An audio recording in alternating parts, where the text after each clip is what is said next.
ఈ మూవీలో ఇంకా బాగా చేసి ఉండాల్సింది, లేదంటే మీరు ఏదైనా మిస్ అయిన ఆస్పెక్ట్స్ ఏమైనా ఉన్నాయా? నేను I felt that Atul Kulkarni track నాకు ఎడిట్లోనే నాకు కొంచెం కరెక్ట్ చేసుకోవాల్సి ఉండేమో అనిపించింది. బికాజ్ ఎందుకు అతుల్ 6 years తర్వాత వచ్చి ప్రెస్ మీట్ పెట్టాడు అనేది చాలామంది కన్ఫ్యూజ్ అయ్యారు. నేను క్లారిటీ సెకండ్ హాఫ్లో ఇచ్చా. ఏంటి 6 years దీన్ని టార్చర్ పెట్టేసి అది యాక్చువల్గా అది ముందు రావాల్సి ఉండే కదా.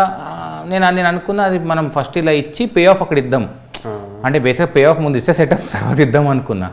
అది ముందే వేస్తుంటే ఎడిట్లో ఓకే రీజనింగ్ ఎక్స్ప్లెనేషన్ వచ్చింటే బాగుండేదేమో అనిపించింది. That was one I felt అరే మిస్ చేసాం ఎడిటర్ నేను మాడుకున్న తర్వాత. అది populistic way of doing it. అది మీరు చేసింది problem people will come to know it later. That is also screenplay technique. yes అదొక type of screenplay sir, అంతే. వి ట్రైడ్ సంథింగ్, ఎందుకు ఏంటి తర్వాత చెప్తాడు మీకు. ఎందుకు 6 years తర్వాత ప్రెస్ మీట్ పెట్టాల్సి వచ్చింది, ఎందుకు అప్పుడే కాదు, దానికి ఆన్సర్ చెప్పాడు క్లియర్గా. But some people are saying లేదు క్లియర్గా లేదని.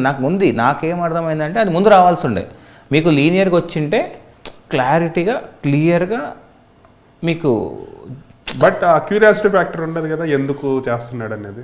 అదే సార్ నేను అనుకున్నది, చాలామంది అది అనుకోలేదు. మేబీ అది నా మిస్టేక్ తెలియదు సార్, అది నాకు అర్థం అవ్వట్లేదు. అంటే ఇందులో ప్రతి దానికి ఉంది, బట్ కొన్ని క్వశ్చన్స్ ఉండి తర్వాత ఆన్సర్ చేస్తే that is also screenplay technique. But అదే సార్ అందరూ దానికే పాయింట్అవుట్ చేస్తారు చాలామంది.